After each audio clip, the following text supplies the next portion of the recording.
telecom also, we've been working with TFL, and TFL has today also announced, as Vodafone and Digicel had announced, that beginning from tomorrow, for residential customers, they will double the data on all postpaid broadband plans, including ADSL, VDSL, fiber, and 4G.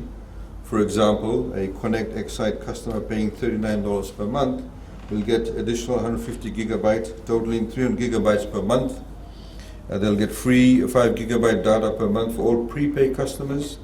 For additional recharge for any denomination, customers get double the data. So if you're $5, if you're getting 1 gigabyte, then you get double to 2 gigabytes. There will be a waiver of all reconnection fees for all broadband customers.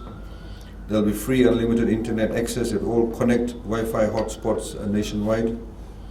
All landline customers who already have 1 gigabyte complimentary data will now receive 5 gigabytes.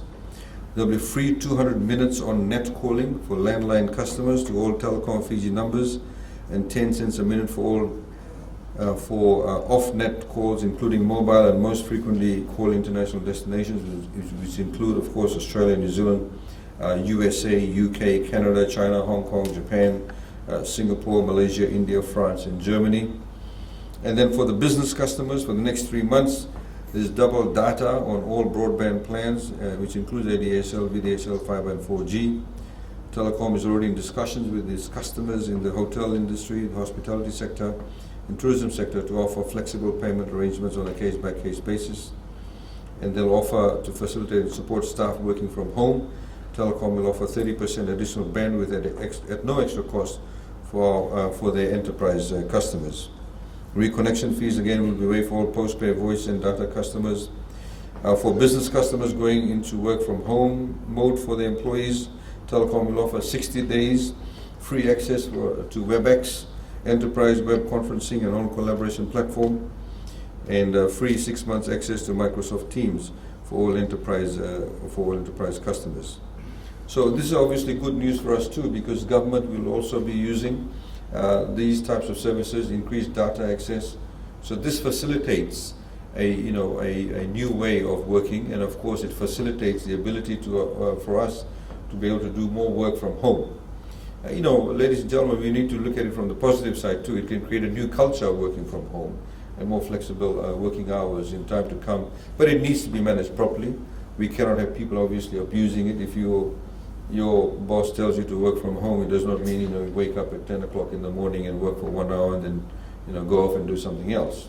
It requires honesty. It requires obviously for you to have the same levels of output. In fact, some people may argue that when you actually work from home, your level of output should be increased because you're in an environment that you're a lot more familiar with, a lot more conducive to you, and of course, it's a lot more friendly, and hopefully mentally it recharges you a lot quicker. So we should see this from a positive perspective. In the meantime, of course, the reason why this has been precipitated is because of the fact that there is a need to do that. We need to practice physical distancing. I'd like to thank all those involved, and like I said, that we'll be putting out more details. In particular, after meeting all the permanent secretaries tomorrow, we'll be able to give out a list of all the departments within different ministries which will be open to members of the public so they can continue business as usual. But like I said, the caveat being that all the public services, face-to-face transactions that is required or that is essential will continue. There will be no diminution in government services to members of the public, but it just provides a flexible opportunity for those civil servants who don't necessarily need to come to work to actually work from home. Any further last questions? So how soon this will be implemented after the meeting with the PS tomorrow?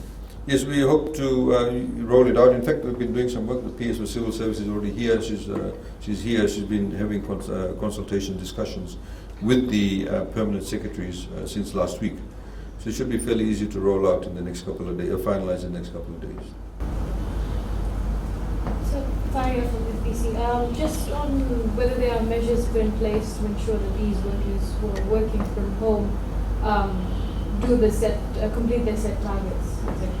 Yeah, again, like we said, this will be carried out by the individual permanent secretaries, because the permanent secretaries obviously have their own KPIs to meet. They're answerable to the Public Service Commission. The permanent secretaries cannot use this as an excuse to reduce production or productivity, I should say, from the different ministries or the respective departments in the different ministries.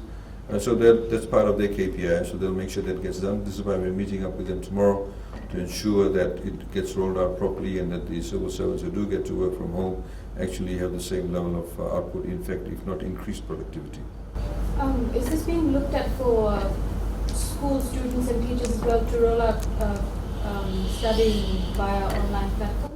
Well, I think as the Minister for Education had already announced that they're looking at various ways as to how we can have education syllabus rolled out. The broadcast unit of Ministry of Education is already doing some work in that respect.